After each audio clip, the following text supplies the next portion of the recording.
Assalamualaikum warahmatullahi wabarakatuh. Saya Syaitur Rahman. Kita akan membahas tentang isi-isi implementasi dalam rekayasa perangkat lunak. Slide ini saya ambil dari its.ac.id. Nah, apa saja isu-isu dalam implementasi dalam perangkat lunak? Fokus implementasi bukan pada pemrogramannya, meskipun hal ini penting, tapi pada isu lain seperti yang pertama adalah penggunaan ulang. Sebagian besar perangkat lunak modern dibangun dengan menggunakan kembali komponen atau sistem yang sudah ada.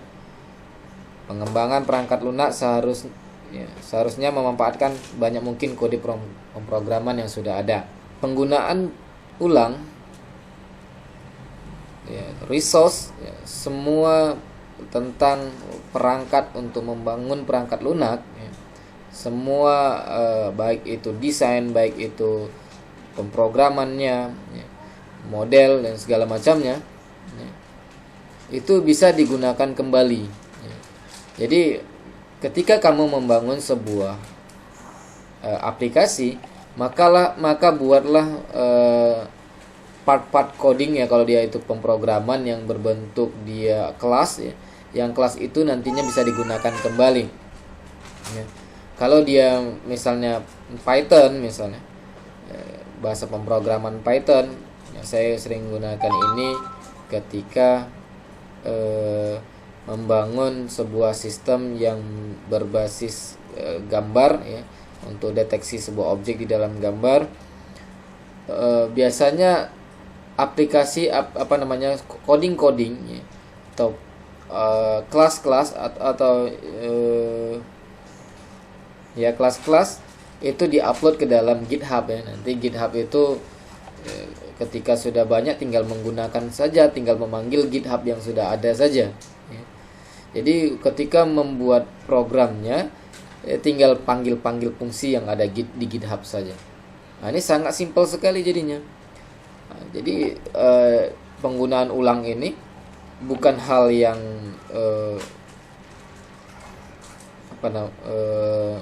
yang tabu lagi sekarang digunakan. Kalau dulu membangun program itu dibangun dari awal, nah, itu udah nggak model lagi sekarang, karena sekarang berbasis objek, tinggal panggil saja. Nah, selanjutnya manajemen konfigurasi. Selama proses pengembangan perangkat lunak, kita harus melacak berbagai versi komponen perangkat lunak. Jadi sesuai dengan mengkonfigurasi ya, konfigurasinya disesuaikan dengan perangkat lunak atau hardware yang digunakan ya, dikonfigurasi sesuai dengan versinya. Pengembangan host target. Produksi perangkat lunak biasanya dilakukan di komputer pengembangan yang berbeda dari komputer pelanggan. Jadi harus kita kembangkan. Jadi misalnya kalau saya membuat model untuk, saya pernah membuat sistem parkir misalnya, untuk mendeteksi keberadaan atau ketersediaan lokasi atau lot parkir, apakah kita bisa parkir di dalam area parkir tersebut atau tidak, berdasarkan ketersediaan ruang parkir yang kita deteksi melalui kamera. Itu ketika kita mengembangkannya, tentunya kita menggunakan komputer yang spesifikasi tinggi. Nah, karena saat pengembangan itu kita boleh train and error gitu ya. Banyak percobaan dengan komputer yang sederhana, maka tidak akan selesai dengan cepat atau membutuhkan waktu yang lama. Jadi kita harus tahu juga target dari yang kita implementasikan itu apa. Maka kita buatlah model yang sesuai dengan komputer pelanggan ya. Atau kalau kita menggunakan Raspberry, maka sesuaikan dengan Raspberry. Kalau kita menggunakan Arduino, sesuaikan software yang kita bangun itu untuk Arduino. Nah, seperti itu. Jadi harus sesuai dengan target alat komputasi ya, nggak mesti komputer. Alat komputasinya apa? Apakah Raspberry, apakah Raspbian, apakah Raspbian itu apanya ya? Untuk kalau di sini Windows gitu ya. Atau dia apa tadi baru saya sebutkan, dan macam-macamnya ya alat komputasinya. Oke, penggunaan ulang tadi ada penggunaan ulang antara tahun 60 sampai 90. Sebagian besar perangkat lunak dibangun dari awal, menuliskan semua kode program dalam bahasa pemrograman. Karena apa? Karena ini masih pemrograman berbasis struktural. Artinya kode program itu terus ketika mau memanggil satu fungsi itu lagi nggak bisa gitu ya. Karena berdasarkan baris program itu yang dieksekusi. Beda dengan orientasi objek saat ini gitu ya. Sekarang udah berorientasi objek, maka tinggal panggil kelasnya saja sudah bisa digunakan kembali. Oke, lanjutnya penggunaan ulang yang dipanggil paling penting hanya menggunakan ulang fungsi dan objek dalam library. Nah, ini biasanya hanya menggunakan ini saja. Nah, selanjutnya tekanan biaya dan jadwal menjadikan pendekatan ini semakin tidak sesuai kondisi, khususnya untuk sistem komersial dan berbasis internet. Ya, sudah saya sebutkan tadi bahwa saat ini sudah ada ya, kalau saya mengumpulkan library atau kelas-kelas di dalam GitHub yang bisa saya gunakan kembali untuk mengembangkan proyek-proyek saya selanjutnya.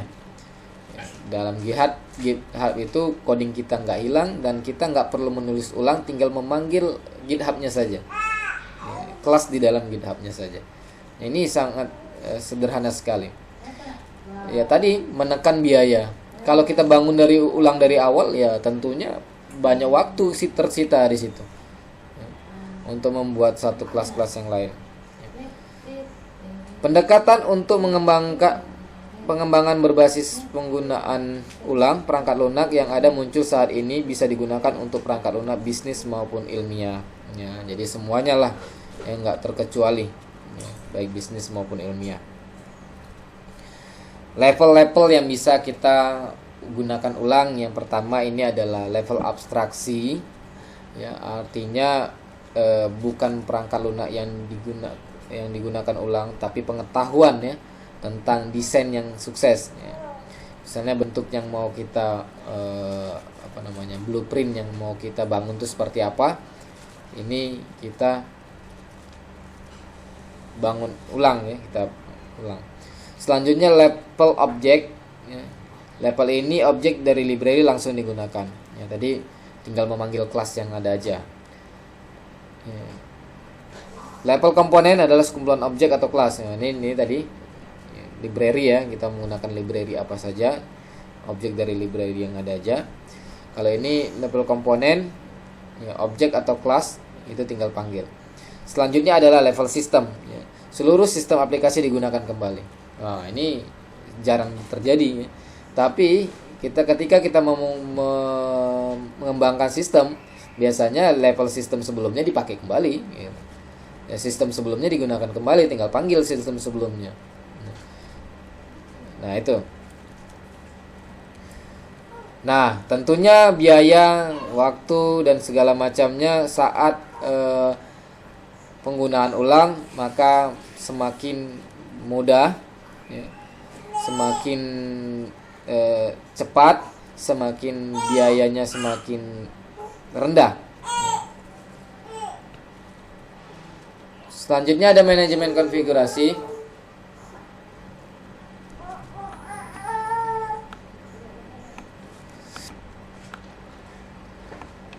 Selanjutnya manajemen konfigurasi. Manajemen konfigurasi merupakan proses mengelola perubahan perangkat lunak. Jadi tadi contoh ya, kamu membuatnya di tempat yang komputer ini, kamu mau konfigurasi ke komputer yang lain gitu ya. Menyesuaikan. Ya.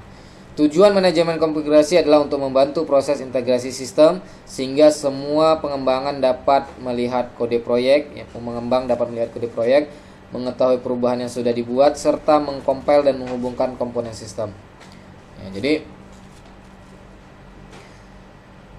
semua integrasi antar sistem ya, baik sistem A, sistem B yang terintegrasi dalam satu sistem itu dapat dikonfigurasi. Artinya dapat di setel supaya sesuai dengan keinginan gitu ya. Semua pengembang ya, baik dari sistem yang dibangun ini atau sistem yang terintegrasi dengan sistem tersebut, itu tahu kode dari proyek itu apa yang harus dikerjakan, mengetahui perubahan-perubahan juga yang ada di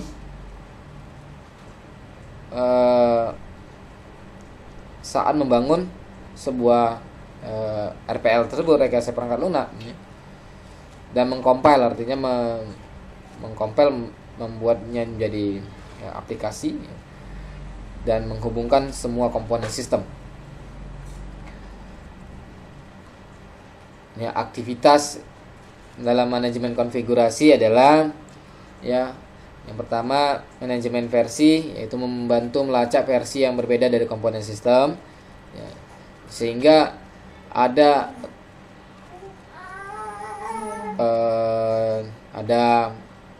interface yang menghubungkan antara versi 1 dengan versi 2 misalnya, atau versi yang satu dengan versi yang lain. Selanjutnya ada integrasi sistem, membutuhkan pengembang mengetahui komponen versi manakah yang digunakan untuk membangun sistem. Ya.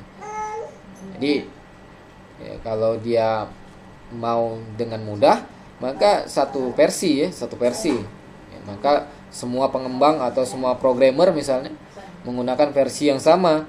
Ya, jadi kalau PHP ini PHP 5 maka PHP 5 semua mengerjakannya gitu. Jadi semua sesuai dengan yang ada. Pelacakan masalah membantu menggunakan laporan adanya bug dan masalah lain dalam sistem, dan melacak siapa yang sedang menyelesaikan masalah ini serta kapan diselesaikannya. Jadi ini aktivitas dalam konfigurasi. Yang terakhir adalah pengembangan host target. Kita kembangkan di perangkat komputer host kita, tentunya berbeda dengan yang akan dijalankan di komputer target. Secara umum akan ada platform pengembangan dan platform eksekusi. Ya. Platform lebih dari sekedar perangkat keras, platform termasuk sistem operasi perangkat lunak lain yang mendukung sistem yang dibangun, misalnya DBMS dan lain-lain. Ya.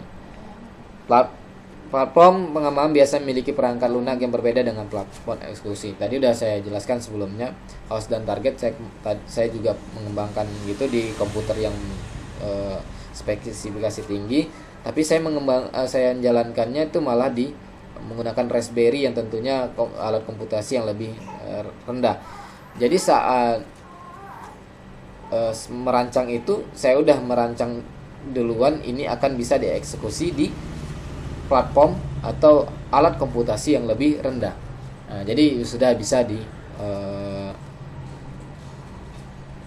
disesuaikan.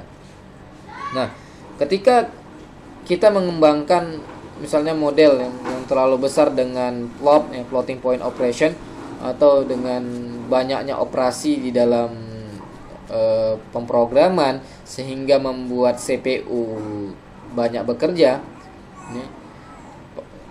sedangkan eksekusi ya, targetnya komputer yang menjalankan itu ternyata komputernya nggak sesuai dengan yang kita harapkan, ternyata tidak mampu menjalankan itu, maka modelnya itu kita sesuaikan dengan target. Nah, inilah dia pengembangan host target tadi. Oke, sampai sini. Ini sumbernya ada Summerville. Mungkin sampai sini. Jika ada pertanyaan silahkan di komen. Saya tutup. Assalamualaikum warahmatullahi wabarakatuh.